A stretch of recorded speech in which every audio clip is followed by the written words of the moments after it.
How to be a salesperson without coming across as a salesperson? How do you learn new techniques and not just sound like you're regurgitating a bunch of sales garbage and turning homeowners off and coming across as a slimeball who's trying too hard?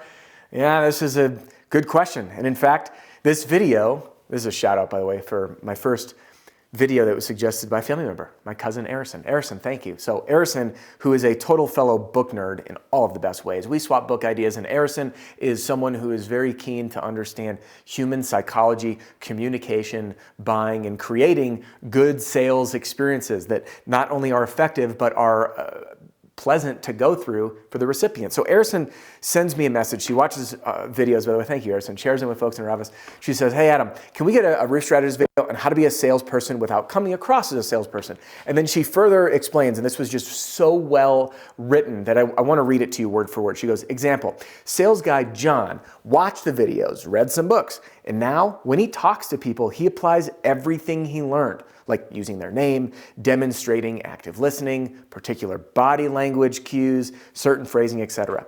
Unfortunately, the customer recognizes these tactics. And while they're well-intentioned, John just comes across as someone trying to sell her something. Now, Arison, thank you again, because this is a topic that does come up. People say, I don't want to sound like a robot. I don't want to sound forceful. I don't want to be pushy, and I don't want homeowners to feel like they're being sold. And this becomes even more common amongst companies who place a really high value on hiring what I call good with people people. Maybe you call them that too. I'm looking for people who are good with people. Folks who you don't have to question their ethics. You know they're going to take care of homeowners. You know that they uphold your values. And sometimes when these folks are learning to sell, they feel and sound in a way that's incongruent with how they really want to come across. So I really appreciate this video suggestion, and in this video, I want to break down 3 different ways to help you learn new things in sales and apply them without sounding salesy, sleazy, coming across as a salesperson, or making you have commission breath. Just want to say a quick welcome back right before we get started. My name is Adam Benton, the Roof Strategist, and everything that we do here on this channel and on my podcast and in our programs is designed to help you and your team smash your income goal and give every customer an amazing experience. So thank you for spending your valuable time with me here today. If you like this video and you want more, then hop into our brand new free training center available at theroofstrategist.com, or you can just text the word free to 303-222-7133. That's free to 303-222-7133. All right, let's rock and roll. So how do we come across as not being salesy? First, groundwork. Groundwork is this. Homeowners now, in today's modern time, are bombarded from every single angle with sales messages, marketing messages, and people wanting to reach out and grab their money. Our consumers in today's times are smarter and savvier than ever before because the gimmicks are being used and overused and abused, and everyone sees what works and replicates it. And before you know it, homeowners, and by the way, last I checked, count on your own. If you open up a social media app, what I've found is you get about 7 organic posts and then an ad, 7 ads, 7 ads. And with how often we flip our thumbs through these things, we just see ads and video ads and YouTube ads and podcast ads and TV ads and radio ads. Anywhere we can go. You'll even see ads driving down the highway, sitting on an airplane, walking through an airport. Everyone is reaching out, trying to grab attention and grab your money. And because of this, because of the exposure that we get, we sniff through it. So our mission then, when we're in the house, is to learn to communicate effectively so we can guide that homeowner into making what we believe to be the best decision for them. So I want to ask you, in your heart of hearts, in your heart, do you believe that you are the very best person and the best company to not only win the business, win that customer's trust to do the roof, but to actually do the install and then stand behind it at all costs? Is that you? Now, if you're sitting there saying absolutely, and that's how I was, especially I loved to serve the little old ladies. I treated them like my grandmother. I'm like, I want to help you so the next guy doesn't scam you or con you. And I felt that in my heart of hearts. So if that's you, if you agree with me on that statement, then the next challenge is this. Now, if you really believe that, it's your ethical and moral responsibility to communicate clearly to homeowners that exact message so they choose you. So when we think about it, if we really believe that we're the best, if we really believe that we have the highest integrity, then we have to communicate in that way to drive that message across so we can earn the business and fulfill our mission. But the problem is sometimes when we learn sales, we get a little robotic. We can come across inauthentic. And again, homeowners sniff through it. Now that we've got the groundwork out of the way, let's talk about those 3 different things that we can do in order to come across as not salesy. So number 1, we're going to talk why we use formulas and not scripts. Okay? Number 2, we're going to talk about concept and understanding. And number 3, we're going to talk about the way to fast track it. So I know I was a little loosey-goose. Hang with me here. Let's get to it. Number 1, in roofing sales, specifically roofing sales, I do not believe in word-for-word scripts. I repeat, I do not believe in word-for-word scripts. And the reason for that is in roofing sales, we have storm and retail. On the retail side, there are 4 reasons people replace their roof. Therefore, we've got about 4 main pitches. There's a couple subtle nuances between the 2, but 4 main categories. So 4 main pitches. On the storm damage side, we have 4 stages of the claims process. Within each of those 2 mindsets, with the exception of the final one, which is they're sitting on a check. Which means there's 7 mindsets, 4 stages. You put 7 pitches, so 7 mindsets. We have 7 pitches to those mindsets.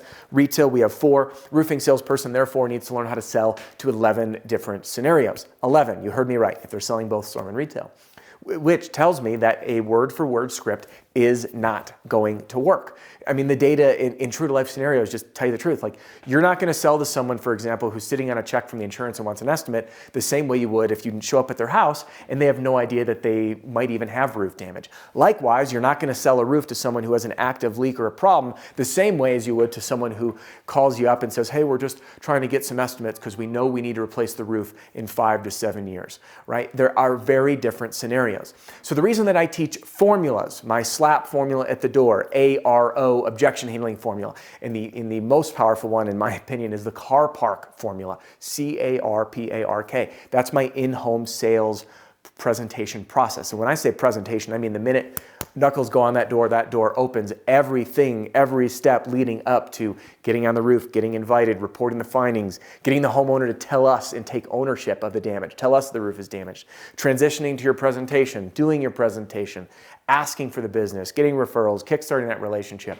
So all these formulas allow you to follow a framework and follow a certain order. And that's going to do actually probably more than 2 things. Let's start going through the list. Thing number 1 is it's a mental cue. So on the car park formula, if I lose track, for example, the homeowner derails me and I have already connected with the homeowner, which is the first C, assess their situation to find out where they are in the process.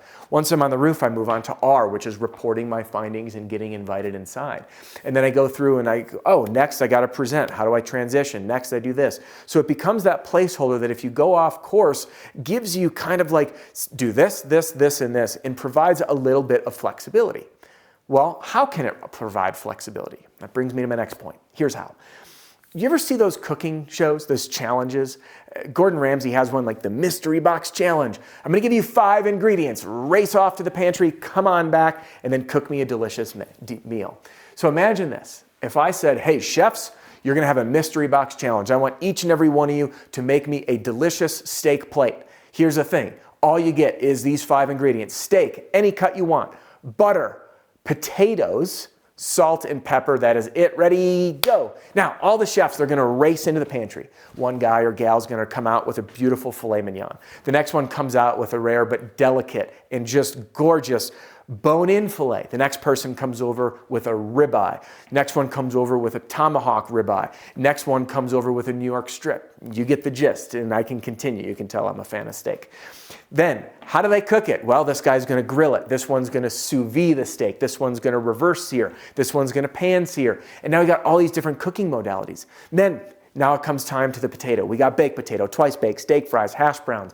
All these different combinations assemble. And then what happens is the chef will come to that table and say, what I made for you is, and then they describe the dish. And it is usually very delicious because that chef knows how each one of those ingredients, just like a formula in selling, comes together, how to work with them and assemble them into a cohesive dish right there at the kitchen table for them to enjoy.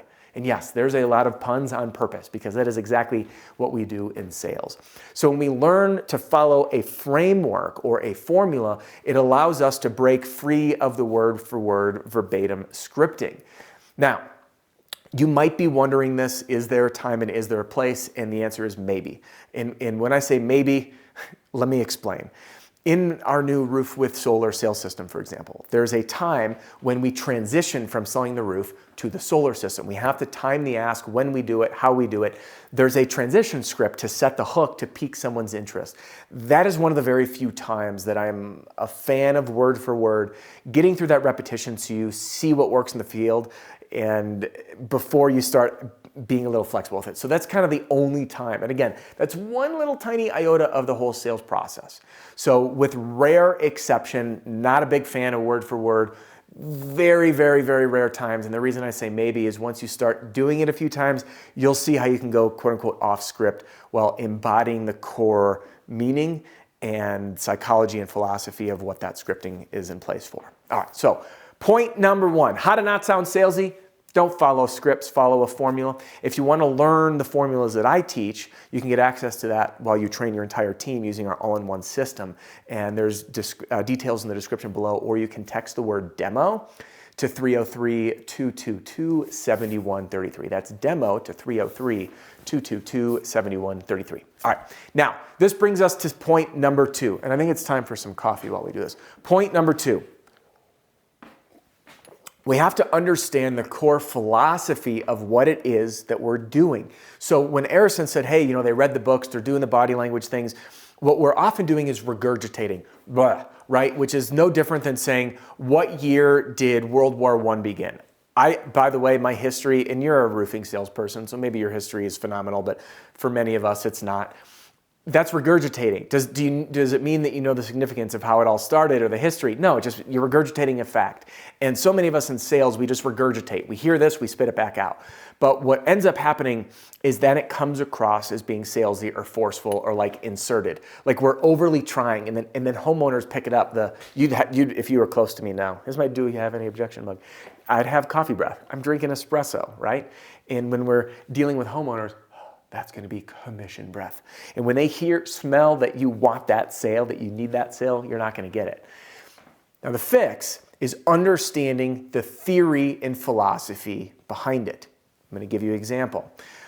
When you read Robert Cialdini's book, Dr. Robert Cialdini, he wrote a book called Influence. And one of the factors of influence, there's two of them. One is authority. There's 6 that he teaches in the book. One is authority, and the other is social proof. And authority is, I'm the expert. Social proof is, look what other people are saying about us, right? Your ratings online. Those factors are very important to build into the sale, but when you understand how and why they're important, they allow you to put them into practice. Talking about the neighbors, talking about your reviews, sharing what other people have to say about you in the right way, you are now learning how to leverage a philosophy in a fluid conversation by understanding the core principles. Versus if I said, if this part in the process, you say this, then you just sound like a robot. So reason number 2 method number 2 to not come across as salesy is to simply understand the deeper philosophy and meaning and the psychology of applying what it is that you're learning. Okay, so we got number 1 is formulas, not scripts. You can access all my formulas in the training in the link below. Reason number 2 is to understand the deeper message. Now, let's come into reason number 3, and we'll leave this one on a wrap. And that one is repetition. Repetition causes new neural pathways in the brain and allow you to communicate clearly and effectively without stuttering, stopping, or thinking about it. So with repetition, i.e. role play or sales practice, you now can take the thing as you learn it and use it. It's a little fumbly and awkward, and that's why we work out the kinks in role play. You work through that unnatural, forceful zone, and before you know it, you come across as truly authentic, because guess what? It is. Because you have done 3 things combined together. Number 1 is you've learned a proven framework to follow to allow you to deliver your sales message in the right order. Number 2, you understand the philosophy of the buying decisions, of the psychology, of human behavior, so you can leverage them. And then number 3, we practice, and we do that without being in the home. We do that in role play and sales practice to develop those new neural pathways so it comes across authentically and naturally. And we link all those up, you become an absolute sales machine. And by doing so, my friend, you and your team get to smash your income goal and give every customer an amazing experience. And the best part is it will help you serve even more customers.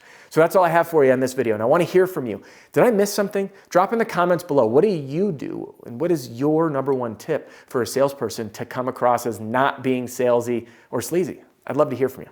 Drop a comment below. Hey, thanks for joining me in today's video. If you like this one and you want some more, well, let's do it. Hop into our new free training center right here, or you can text free to 303-222-7133. And if you want to hang with me here on YouTube, jump right into this video. I'll see you in the next one.